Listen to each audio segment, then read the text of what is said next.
கர்த்தருடைய பரிசுத்த நாமத்திற்கு மகிமை உண்டாகட்டும். திரும்பவும் இந்த வீடியோ வாயிலாக உங்களை சந்திப்பதில் மிகுந்த மகிழ்ச்சி அடைகிறோம். கர்த்தருடைய பரிசுத்த நாமத்திற்கு மகிமை உண்டாகட்டும்.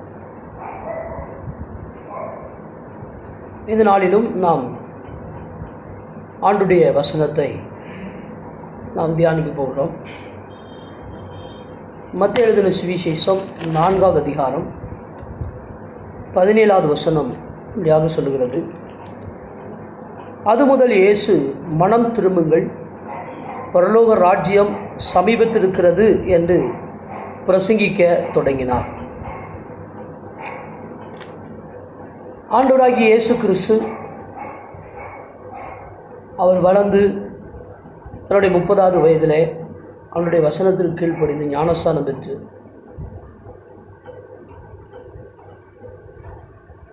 ஆவியானவராலே வனாந்தரத்தில் கொண்டு போகப்பட்டு பிசாசினாலே சோதிக்கப்பட்ட பின்பதாக ஆண்டவர் அந்த ஊழியத்தில் வருகிற பொழுது நாசரத்தை விட்டு செபுலோன், நப்தலி என்னும் நாடுகளின் எல்லைகளிலிருந்து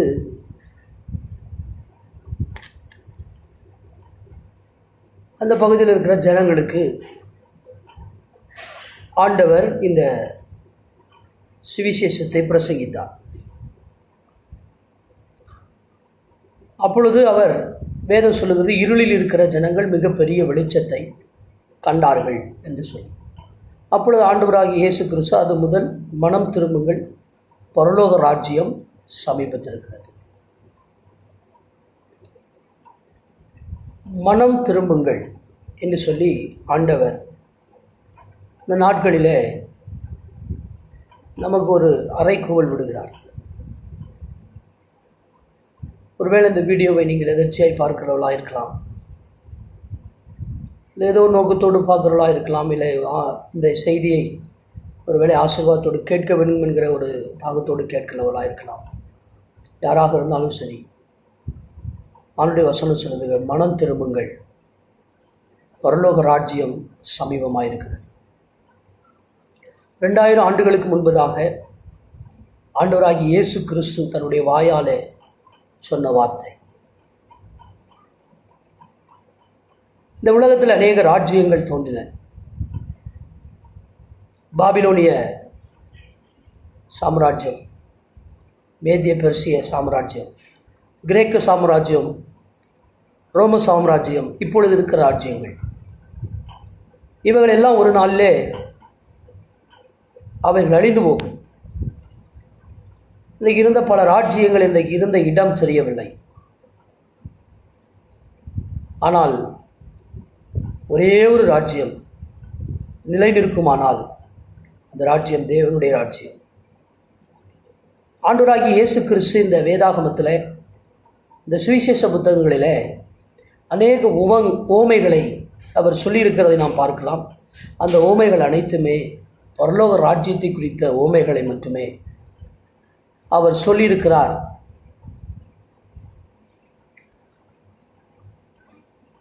அவருடைய பிரசங்கம், அவருடைய செய்திகள் எல்லாமே தேவ ராஜ்யத்தை குறித்த செய்திகளாக மாத்திரமே இருந்ததை நாம் வேதத்தில் பார்க்கலாம். மனம் திரும்புங்கள், அப்பொழுது பரலோக ராஜ்யம்.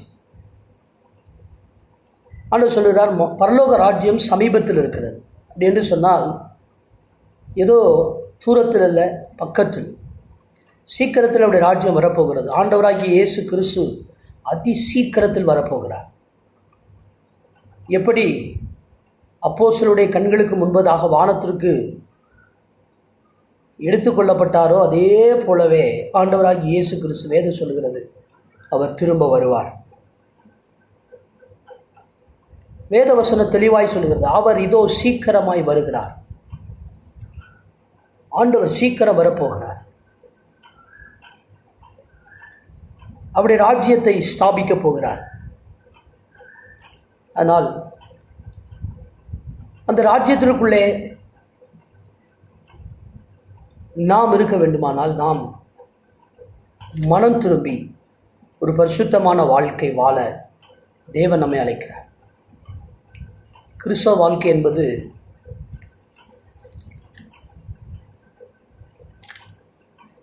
ஒரு சாதாரணமானது அல்ல.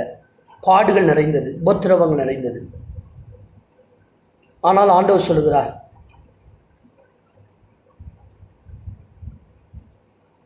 ஆண்டவராகிய இயேசு கிறிஸ்து உலகத்தில் உபத்திரம் உண்டு, திடன் கொள்ளுங்கள், நான் உலகத்தை ஜெயித்தேன். அந்த உலகத்தை ஜெயித்த ஆண்டவர் நம்மோடு கூட இருக்கிறார், நம்மை நடத்துவார். ஆனால் ஆண்டவர் இங்கே சொல்லுகிறார், மனம் திரும்புங்கள், மனம் திரும்ப வேண்டும். நம்முடைய பாவ வழிகளை விட்டு மனம் திரும்ப வேண்டும், அக்கிரமங்களை விட்டு மனம் திரும்ப வேண்டும், பொல்லாத வழிகளை விட்டு நாம் மனம் திரும்ப வேண்டும். இன்றைக்கு வேதத்தை வாசிக்கிறோம், ஜெபிக்கிறோம், எல்லா விதத்திலும் நாம் சரியாக நடந்து கொண்டிருக்கிறோம் என்று நாம் நிதானிக்கிறோம். ஆனால் அநேக நேரங்களில் நம்முடைய வாழ்க்கையில் அநேக மனம் திரும்ப வேண்டிய காரியங்கள் இருக்கிறது.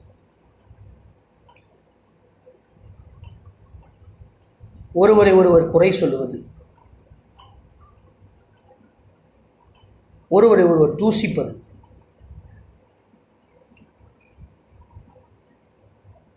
பொய் சொல்லுவது, இச்சிப்பது, இப்படி பல விதங்களிலே நாம் பல காரியங்களை நாம் செய்து வருகிறோம். பாவங்கள், வேதம் சொல்வது பாவத்தின் சம்பளம் மரணம். பாவம் செய்கிற ஆத்துமா சாகும் என்று வேதம் சொல்கிறது.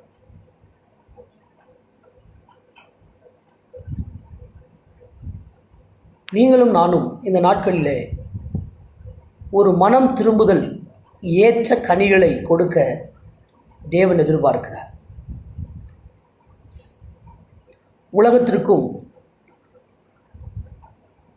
உலகத்தில் வாழ்கிற மக்களுக்கும் தேவனுடைய பிள்ளைகளுக்கும் இரண்டு வித்தியாசங்கள் இருக்கின்றன. உலகத்தில் வாழ்கிற மனிதர்களுக்கு ஒரு பிறப்பு, இரண்டு மரணம்.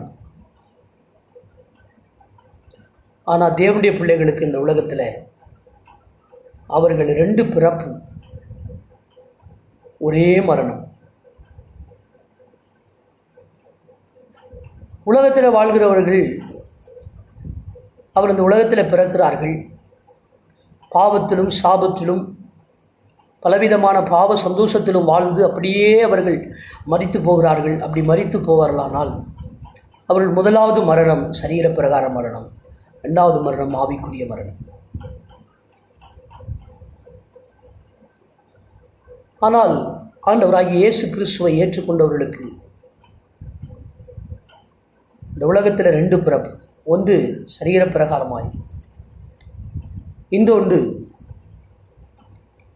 யோவான் எழுதின சுவிசேஷத்தில் சொல்லப்பட்டிருக்கிறது, நீங்கள் மறுபடியும் பிறக்க வேண்டும். ஒருவன் ஜலத்தினாலும் ஆவினாலும் பிறவாவிட்டால் தேவனுடைய ராஜ்யத்தில் பிரவேசிக்க மாட்டான் என்று சொல்லப்பட்டிருக்கிறது. ஒரே ஒரு மரணம் இங்கே மறுக்கிறது தான். அதற்கு பின்பதாக நமக்கு தேவன் நித்திய ஜீவனை வைத்திருக்கிறார். விசுவாசிக்கிறவனுக்கு நித்திய ஜீவன் உண்டு என்று பரிசுத்த வேதாகமம் சொல்லுகிறது. ஆனால் இந்த நேரத்திலும் நம்முடைய பாவ வழிகளை விட்டு நாம் மனம் திரும்ப வேண்டும் என்று இயேசு எதிர்பார்க்கிறார். இந்த ஆண்டவராகிய இயேசு கிறிஸ்து உங்களுடைய பாவத்திற்காக, என்னுடைய பாவத்திற்காக அந்த கல்வாரி சிலுவையை சுமந்தார். தன்னுடைய இரத்தத்தை சிந்தினார். அது மாத்திரமல்ல, அவர் மரித்து அடக்கம் பண்ணப்பட்டு அவர் 3ஆம் நாள் உயிரோடு கூட எழுந்தார். அவர் இன்றைக்கும் ஜீவிக்கிறார். இன்றைக்கு உங்களுக்காக, எனக்காக அந்த பிதாவினுடைய வலது பார்சத்தில் பரிந்து வீசிக் கொண்டிருக்கிறார். அந்த ஆண்டவராகிய இயேசு கிறிஸ்து அவர் சீக்கிரம் வரப்போகிறார்.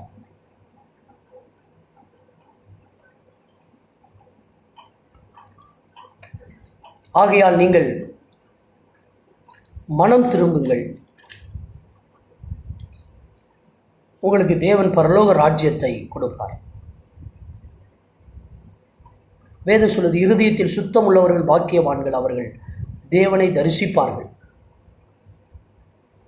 பரலோக ராஜ்யத்தில் ஆண்டவராகிய இயேசு கிறிஸ்துவை நாம் பார்க்க போகிறோம். இருதயத்தில் சுத்தத்தோடு, ஒரு இருதயத்தில் பரிசுத்தமான சிந்தை, ஒரு பரிசுத்த இருதயத்தோடு நாம் வாழ்வோமானால் நாம் தேவனை தரிசிக்க முடியும்.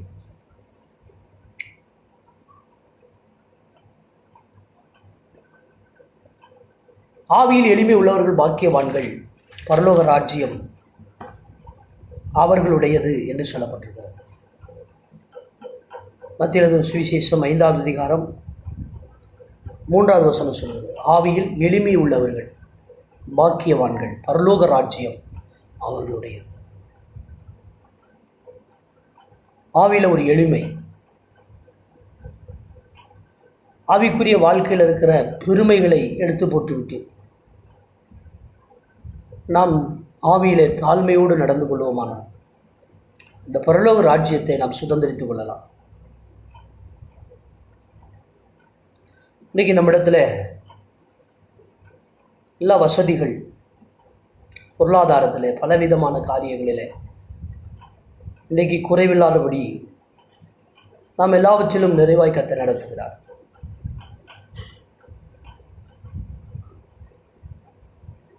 ஆனால் வேதம் சொல்லுகிறது, பரலோக ராஜ்யம் எப்படிப்பட்டவர்கள்? ஆவியிலே எளிமையாக இருக்கிறவர்களுக்கு மாத்திரம். ஆவியிலே எளிமை உள்ளவர்கள் பாக்கியவான்கள், பரலோக ராஜ்யம் அவர்களுடையது.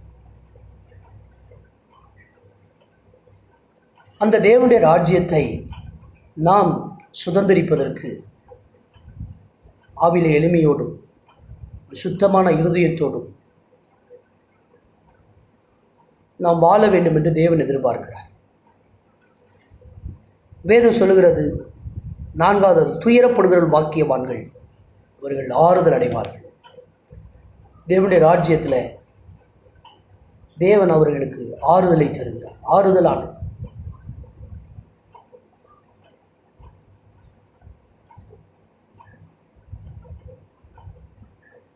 பரலோக ராஜ்யத்தினுடைய அந்த மேன்மையை நீங்களும் நானும் இழந்து போய்விடக்கூடாது என்பதற்காக ஆண்டவர் 2000 ஆண்டுகளாகவே இந்த வார்த்தைகளை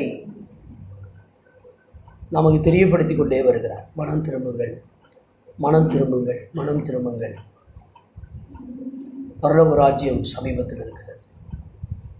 வெளிப்படுத்தல் 22வது அதிகாரத்திலே சொல்லப்பட்டிருக்கிறது, அவனவன் கிரியைக்கு தக்க பலன் அவரோடு கூட வருகிறது. நாம் இந்த உலகத்தில் எதை நாம் செய்து கொண்டிருக்கிறோமோ அதற்கு ஏற்ற பிரதிபலன் தேவன் பரலோகத்திலிருந்து நமக்கு கொண்டு வருகிறார்.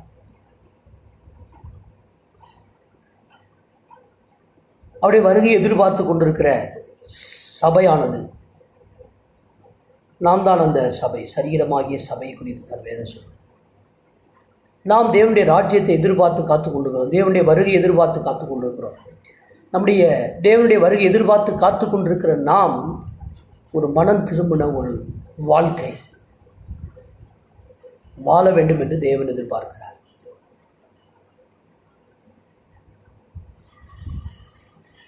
அன்பு தேவனுடைய பிள்ளைகளே, நீங்களும் நானும் இன்னைக்கு செய்ய வேண்டிய ஒரே ஒரு காரியம், மனம் திரும்புங்கள், பரலோக ராஜ்யத்தை சுதந்திரித்துக் கொள்ளுங்கள்.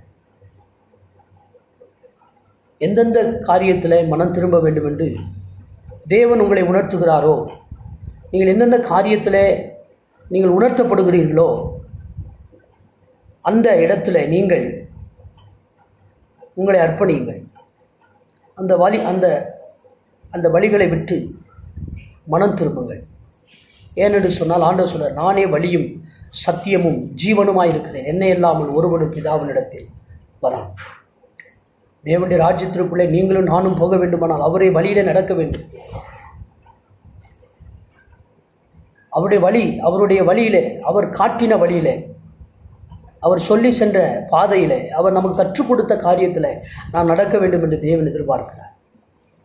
நாம் இஷ்டத்திற்கு வாழ்வதற்காக நம்மை அழைக்கவில்லை.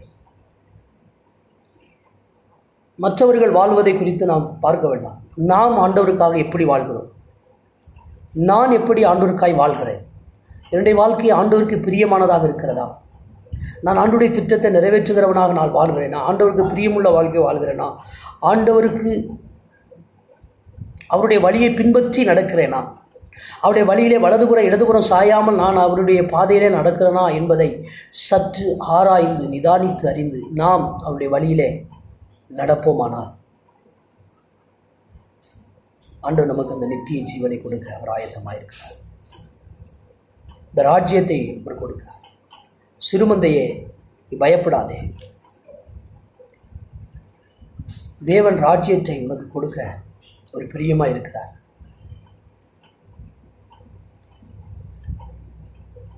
அவர்தான் வழி, அவர்தான் சத்தியம், அவர்தான் ஜீவன். அவருடைய ஜீவன் நமக்குள்ளே இருக்கிறது. அவருடைய சத்தியத்தை நம்ம கொடுத்துருக்கிறார். அவருடைய வழியில் நான் நடப்போம். மனம் திரும்புதல் பெற்ற கனிகளை கொடுத்து ஒரு பரிசுத்தமான வாழ்க்கை வாழ்ந்து தேவனுடைய ராஜ்யத்தை இந்த நாட்களை நான் சோர்ந்து கொடுப்போம். இது கடைசி நாட்களில் நாம் இருக்கிறோம். கடைசி நாட்கள் என்று சொல்வதை விட கடைசி நிமிடத்தில் நாம் நின்று கொண்டிருக்கிறோம் என்று சொல்லலாம். என்றைக்கு வேண்டுமானாலும் இயேசு வருவார். இன்றைக்கு அநேகர் இயேசு வருவாரா, இயேசு வரமாட்டாரா, இன்றைக்கு அநேகர் இயேசு வரமாட்டார் என்கிற நிலைமையிலே கூட இருக்கிறார்கள்.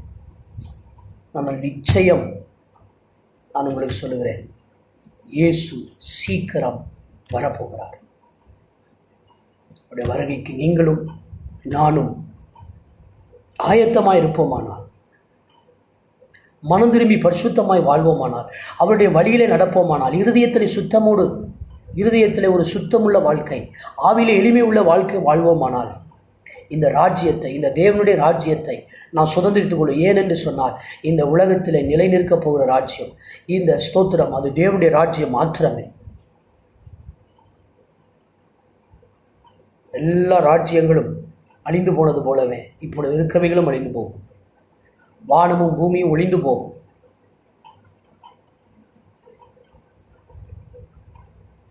வானமும் பூமியும் ஒளிந்து போகும். இந்த உலகத்தில் உள்ளவைகள் எல்லாம் இல்லாமல் போனான். ஆனால் தேவனுடைய ராஜ்யம் ஸ்தாபிக்கப்படும். நீங்களும் நானும் அந்த ராஜ்யத்தில் இருக்க வேண்டும் என்று தேவன் எதிர்பார்க்கிறார். அவருடைய ஆதங்கம், அவருடைய வாஞ்சை, அவர் நமக்காகப்பட்ட பிரயாசங்கள் அதுதான். ஒரு சிலுவையில் எதற்காகத்தான் அழைக்கப்பட்டார்? அவர் தன்னுடைய இரத்தத்தை அதற்காகத்தான் சிந்தினார். அதற்காகத்தான் தன் ஜீவனையும் கொடுத்தார். நீங்களும் நானும் தேவனுடைய ராஜ்யத்தை சுதந்திரிக்க வேண்டும் என்பதற்காக மாத்திரம், மனம் திரும்புங்கள் பரலோக ராஜ்யம் சமீபத்திற்கென்று ஏதோ வாயிலே சொல்லிவிட்டு போவதற்கு மாத்திரம் இயேசு வரவில்லை. அதை தன்னுடைய செயல்களிலே காட்டினார். உங்களுக்காகவும் எனக்காகவும் மரித்தது மாத்திரமல்ல, இரத்த சிந்தினது மாத்திரமல்ல, தன்னுடைய ஜீவனை கொடுத்து இந்த ராஜ்யத்தை சுதந்திரிக்கிற பெரிய பாக்கியத்தை கர்த்தர் நமக்கு கொடுத்திருக்கிறார். இந்த வேளையில் நீங்களும் நானும் ஆண்டவருடைய ராஜ்யத்தின் வேலைக்காக நம்மை அர்ப்பணிப்போமா? ஆண்டவருடைய ராஜ்யத்தை சுதந்திரித்துக் கொள்வதற்கு ஆயத்தமாகுவோமா? மாரநாதா, இயேசு வருகிறார். அவர் சீக்கிரம் வரப்போகிறார். மனம் திரும்பி ஒரு பரிசுத்தமாய் தேவனுக்காய் வாழ நம்ம இந்த மாலை வேண்டும். நாம் அர்ப்பணிப்போம். ஆண்டவர் மகிமைப்படுவாராக. ஒரு வீசை கண்களை மூடி நாம் ஜெபிக்கலாமா? எங்கள் பரலோக பிதாவே, சர்வ வல்லமை உள்ள ஆண்டவரே, உடைய குமாரனாகிய இயேசு கிறிஸ்துவின் நாமத்தில் உம்மை துதிக்கிறோம். இந்த அருமையான நாளிலும் இந்த செய்தியை கேட்டுக்கொண்டிருக்கிற அன்பு சகோதரனே, அன்பு சகோதரியே, யாராக இருந்தாலும் மனம் திரும்புங்கள். பரலோக ராஜ்யமானது சமீபமாயிருக்கிறது. அவர் சீக்கிரம் வரப்போகிறார். அவனவன் கிரியைக்கு தக்க பலன் அவரோடு கூட வரப்போகிறது. நீங்களும் நானும் உடைய வருகைக்கு ஆயத்தமாகும். அவருடைய ராஜ்யத்தை சுதந்திரித்துக் கொள்வோம். நம்மை அர்ப்பணிப்போம். தேவன் நம் மூலியமாய் அவர் மகிமைப்படுவாராக. ஒருவேளை இந்த வார்த்தையை கேட்கிற அநேகர் யாராகிலும் சுகவீனத்தோடு பலவீனத்தோடு உடைய வாழ்க்கையில் பலவிதமான கேள்விக்குறிகளோடு பிரச்சனைகளோடு போராட்டத்தோடு நெருக்கத்தோடு நீங்கள் இருப்பீர்களானா இந்த ஜெபிக்கிற வேளையிலே கர்த்தர் உங்களுடைய வாழ்க்கையில் ஒரு பெரிய அற்புதத்தை செய்வாரா. உங்களுடைய வாழ்க்கையில் மகிமையான காரியத்தை கர்த்தர் செய்வாரா. நீங்கள் ஆண்டவருக்கு மாத்திரம் உங்களுடைய வாழ்க்கையை ஒப்புக் கொடுங்கள். இயேசு உங்களை நேசிக்கிறார். இயேசு உங்களை ஆசீர்வதிப்பார். இயேசு கிறிஸ்துவின் நாமத்தில் ஜெபிக்கிறோம் எங்கள் ஜீவனுள்ள நல்ல பிதாவே. ஆமென். அன்பு சகோதரனே, அன்பு சகோதரியே, இந்த வீடியோ மூலமாய் தேவனுடைய வார்த்தையை கேளுங்கள். உங்களுக்கு ஆசீர்வாதமாக இருந்தால் மற்றவர்களுக்கும் அதை ஷேர் பண்ணுங்கள். மற்றவர்களும் கேட்டு பயனடைய கர்த்தர் உதவி செய்வாராக. ஆமென். ஆமென்.